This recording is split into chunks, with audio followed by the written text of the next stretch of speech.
Hello friends, I welcome you all in my YouTube channel. दोस्तों, उम्मीद करता हूं कि आप सब खैरियत से होंगे। आगे बढ़ने से पहले एक छोटा सा रिकैप लेंगे। इससे पहले वाली वीडियो में हमने जो है डिस्कस किया था मेकिंग कंपैरिजन पे, कि हम कंपैरिजन किस तरह कितने से कर सकते हैं। तो हमने 3 तरीके सीखे थे। एक तो हम जब पॉजिटिव के ज़रिया दो लोगों का कंपेयर करना हो तो पॉजिटिव के ज़रिया और कंपैरेटिव के ज़रिया कर सकते हैं।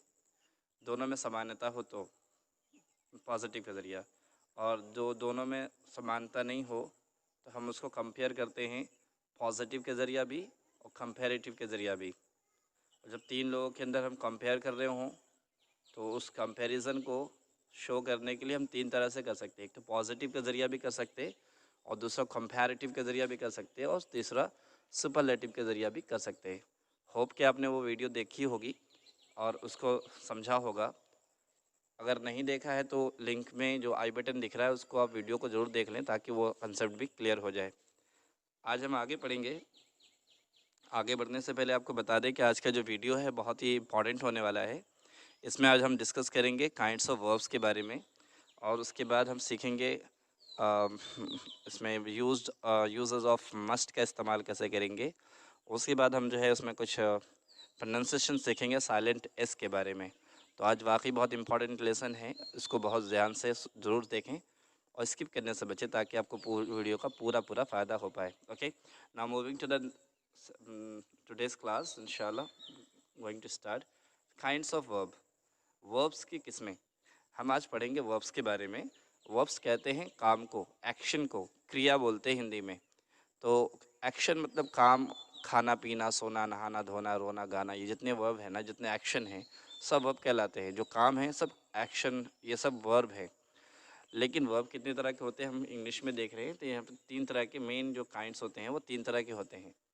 एक होता है ट्रांजिटिव वर्ब, दूसरा इनट्रांजिटिव वर्ब, और तीसरा होता है ऑक्सिलरी या हेल्पिंग वर्ब बोलते हैं। तो हम इसको डिटेल समझेंगे अभी आज। ट्रांजिटिव वर्ब कहते हैं किसको है, आइए देखते हैं आगे। ट्रांजिटिव वर्ब कहते हैं a verb that is transitive. हम इसको थोड़ा सा मार्कर ले लेते हैं तो आसानी हो जाएगी आपको समझने में।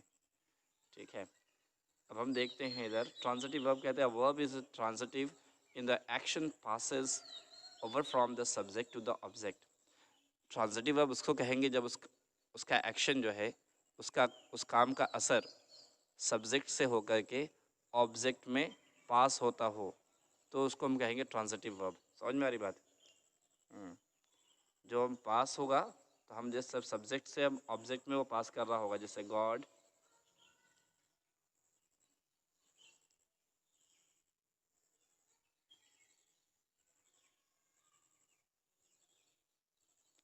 सो गॉड है ना सब्जेक्ट इसमें। लव्स करते हैं, ये वर्ब है, ऑल मैन। सो गॉड लव्स, लव्स किसको करते? ऑल मैन को। समझ में आ रही बात? ये वर्ब का जो एक्शन पास हो रहा है किसकी तरफ? ऑब्जेक्ट की तरफ। अच्छा, हम इसको कैसे पता लगेगा कि ये वर्ब ट्रांजिटिव है या इनट्रांजिटिव है? यानी कि ट्रांजिटिव मतलब बोल सकते हैं ऐसा वर्ब जिसके पास ऑब्जेक्ट होता है। जिसका ऑब्जेक्ट होता है उसको हम ट्रांजिटिव कहते हैं। सिंपल सा तरीका कि ट्रांजिटिव कैसे किसे कहेंगे? जिस वर्ब का कोई ऑब्जेक्ट हो उसको कहेंगे ट्रांजिटिव। अब हम कैसे पता लगेगा ये ट्रांजिटिव है या नहीं है? तो बहुत इजी है। अब वर्ब में क्वेश्चन पुट करेंगे हु और व्हाट से। व्हाट या हु से सवाल करेंगे और जवाब मिल गया तो ट्रांजिटिव, जवाब नहीं मिलेगा तो इनट्रांजिटिव। अब कैसे करेंगे मैं आपको दिखाता हूँ। God loves, loves who, okay, loves हुम, हु और what, loves what, loves who, किसको प्यार करते हैं? ऑल मैन, है ना? जवाब मिला। सो ये है ट्रांजिटिव वर्ब। आगे देखते हैं। The sun gives light, sun gives what? Sun gives light, light जवाब मिला ना, क्या देता है? रोशनी, जवाब मिल गया, तो यह ट्रांजिटिव वर्ब है। राधा सिंग अ सॉन्ग होना चाहिए, यहाँ पर सैंड लिखा है, ये मिस्टेक हो गया, सिंग अ सॉन्ग होगा। ठीक है, हाँ, वो बाज़ दफ़ा लिखने में टाइपिंग में मिस्टेक हो जाता है, तो आप इसको समझ लें। राधा सिंग अ सॉन्ग, ठीक है, सिंग अ सॉन्ग, सही कर लेंगे उसे आप। So Radha sing a song, Radha sing what? जब आप पूछे, आप सवाल करेंगे सिंग व्हाट, तो इसका जवाब मिलेगा अ सॉन्ग। तो जवाब मिला, तो ट्रांजिटिव वर्ब। समझ में आ गई बात? The lion killed, killed what? Killed the goat. समझ में आ रही बात? किल्ड द गोट ये हो गया, ये ऑब्जेक्ट निकल गया, समझ में आ गई बात। लायन हो गया सब्जेक्ट और किल्ड हो गया वर्ब। तो इस तरह जो है आपका क्या हो गया, ये मालूम हो गया कि ये सब्जेक्ट सॉरी ये वर्ब जो है ट्रांजिटिव, किल्ड क्या है ट्रांजिटिव वर्ब है, ये सिंग क्या होगा ट्रांजिटिव वर्ब है, गिव्स क्या होगा ट्रांजिटिव वर्ब है, लव्स क्या हो गया ट्रांजिटिव वर्ब है, क्योंकि इसका ऑब्जेक्ट है। ऑब्जेक्ट कैसे पता चला, हु और व्हाट से सवाल करेंगे, जवाब मिला तो ट्रांजिटिव, नहीं मिला तो इनट्रांजिटिव। क्लियर हो गया, आगे आते हैं। अच्छा, सब्जेक्ट कहते हैं the doer of an action is called the subject. Subject कहते हैं जो सब्जेक्ट जो सेंटेंस में जो कोई काम कर रहा है उसको सब्जेक्ट कहते हैं, ठीक है। और the thing on which the doer acts is called the object. और जो काम सब्जेक्ट कर रहा है, काम का जो असर हो रहा है, काम का असर किस पर हो रहा है उसको कहते हैं ऑब्जेक्ट, ठीक है। The thing on which the doer acts, यानी कि जो सब्जेक्ट कुछ कर रहा है, किसी चीज़ पे कर रहा है काम, है ना। जैसे बच्चे खिड़की तोड़ रहे हैं तो तोड़ने का काम किस पे हो रहा है, खिड़की पर। हम लोग आम खाते हैं तो खाने का असर किस पर हो रहा है, आम पर। वो साइकिल चलाता है, चलाने का असर किस पर हो रहा है, साइकिल पर। तो इस तरह की चीज़ें क्या मिल जाएंगी, ये सब ऑब्जेक्ट कराएंगे, ठीक है। अगली बात समझ में, आगे चलते हैं हम लोग देखें। इनट्रांजिटिव वर्ब है। इनट्रांजिटिव ये सेकंड पार्ट ऑफ ट्रांजिटिव का। इनट्रांजिटिव वर्ब भी बहुत इंपॉर्टेंट, उसी तरह का इंपॉर्टेंट पार्ट है ये।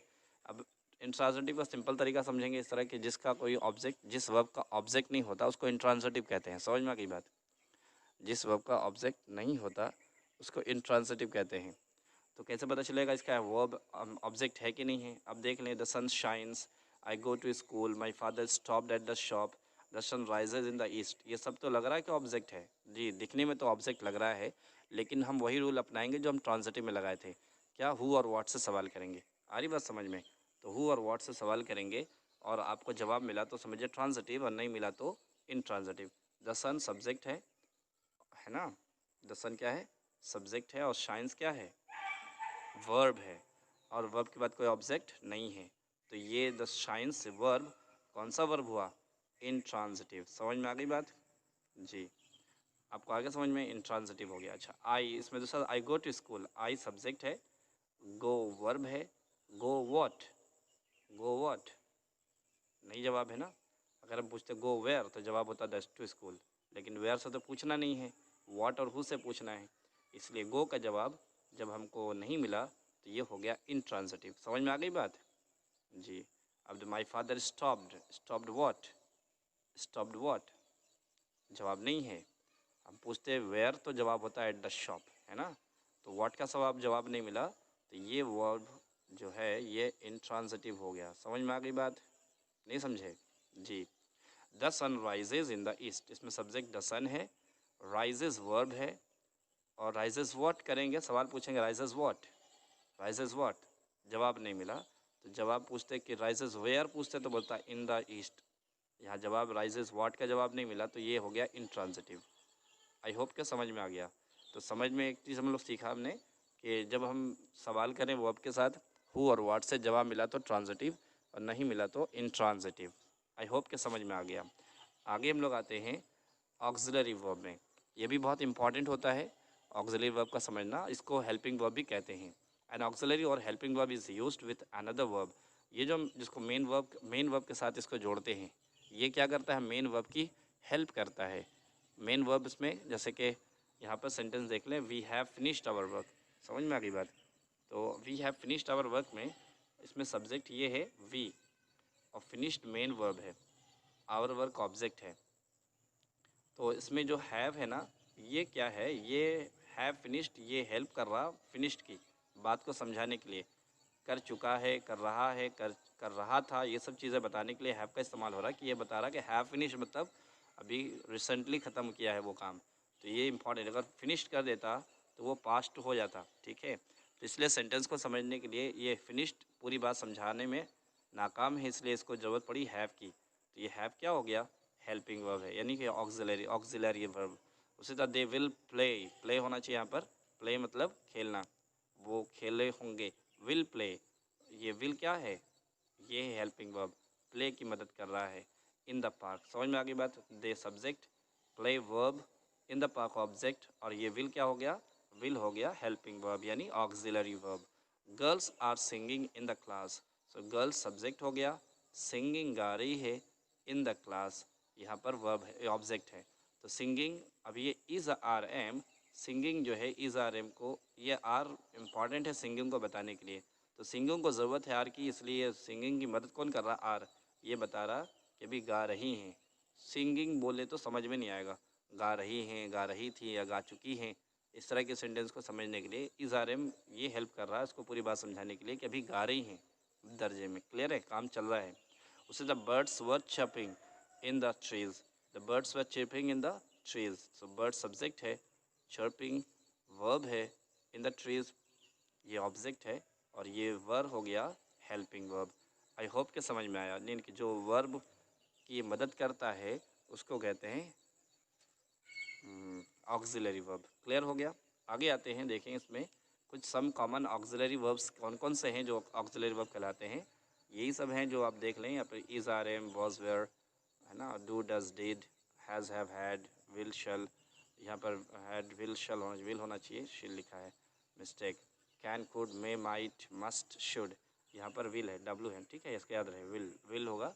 तो ये सारे जो वर्ब्स जो आपको दिख रहे हैं ये हेल्पिंग वर्ब हैं, ये बहुत कॉमन है, ये अक्सर इस्तेमाल होते हैं हेल्पिंग वर्ब, ये वर्ब की मदद करने के लिए। ठीक है, okay, very good, I hope you understood it. So आज हमने सीखा है वर्ब के बारे में। 3 तरह के वर्ब होते हैं, एक होता है ट्रांजिटिव, दूसरा इंट्रांजिटिव और तीसरा ऑक्सिलरी वर्ब। सो आगे चलते हैं, एक्सरसाइज देख लें आपके लिए, आई होप को समझ में आ गया होगा। अब इसमें आपको समझना है tell whether the verb is transitive और इंट्रांजिटिव।